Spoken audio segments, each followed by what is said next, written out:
Starting off on a new project here using the 46100-K 1/8 inch upcut bit, we're going to use this to go ahead and cut out the first part of a pocket. This is a flat bottom depth V-carve, and I'm using a large area clearance tool here, and this guy is carving out the majority of the waste. You can see here it's going to take a second step down, so we're cutting 0.25 inches deep, and it's doing a great job leaving a really nice clean cut. And then we're going to switch out for the RC-1102 90-degree V insert bit. This is going to go through and clean up the rest of the path. Make everything nice and smooth and then clean up all of those edges. You can see this is doing a great job leaving a really nice chip-free edge, even on this Baltic birch, which is definitely not easy to do. So this is going to be an epoxy-filled piece, and it's going to turn out really nice. I'm pretty excited for you guys to see the finished product. But anyways, you can see it going through, making all those nice sharp corners, and going to be really easy to fill with epoxy. So we're going through and doing the final passes. For this first pour, I'm using some spray lacquer to try to seal the grain to prevent any sort of bleeding. Fortunately, it ended up not working so great, but I'm using some Total Boat epoxy here, and then some Imperial Red Black Diamond pigments with a little bit of Alumilite dye as well. It's absolutely awesome to see this epoxy going in to fill the pour. I think it's the most satisfying thing in the world. But unfortunately, like I said, it did bleed a little bit here. Ended up not being a huge issue, and I actually kind of like the way that it turned out. But it's kind of a happy mistake, I guess, if you want to call it that. But if you go through and use a popsicle stick like that, you can kind of sort of make the epoxy go in directions.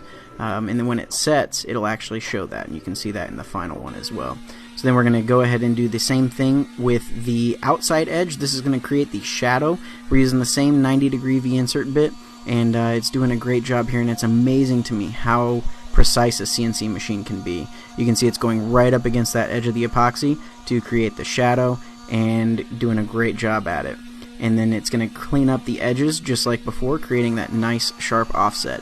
But you can also see as we're going around here, you can see some of the bleed through on the epoxy. We're going to do it a little bit different this time, and going to use some Total Boat clear epoxy, and then going to go ahead and use that to seal the grain. Definitely worked much better. But we're going to cut the outside profile at the same time using the 46202-K 1/4 inch downcut bit. This is the outside edge, and it's going to be the same color as that shadow on the KC, and it does a great job leaving a really nice clean cut.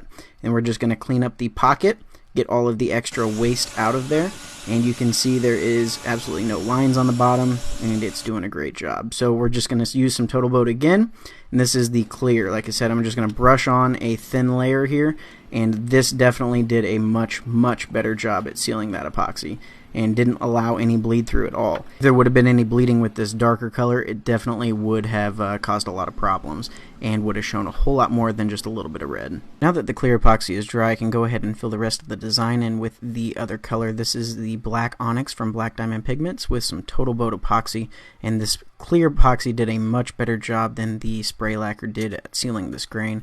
There's absolutely no bleed through, and it works great. So applying it with the syringe is real easy. Then we're just going to zero off with the RC-2255 flattening bit. After it's been dry for about 24 hours, it works great at getting all of this nice and flattened. Now I did notice as I'm going through here that I do have a little bit of a tramming issue after moving the CNC machine that I need to work out. That's why you see a little bit of lines there on the actual piece. But other than that, the flattening bit did a fantastic job getting this all nice and clean.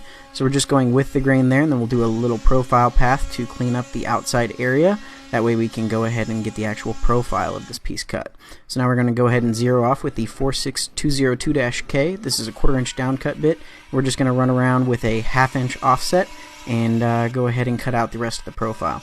This piece does a great job with cutting out any profiles like this, and the downcut leaves a really nice smooth cut on the top, and does a great job cutting through all of this. So I left a few tabs there just to hold this piece down and in place. That way it doesn't move on me. We just need to get the piece flipped over and go ahead and cut those tabs using a little multi-tool here, and then we can pull the piece out and see what that's going to look like. So we got the mini roundover bit set up in the router table. This is the MR0110. Does a great job getting into some of these tight corners and flush trimming the tabs at the same spot.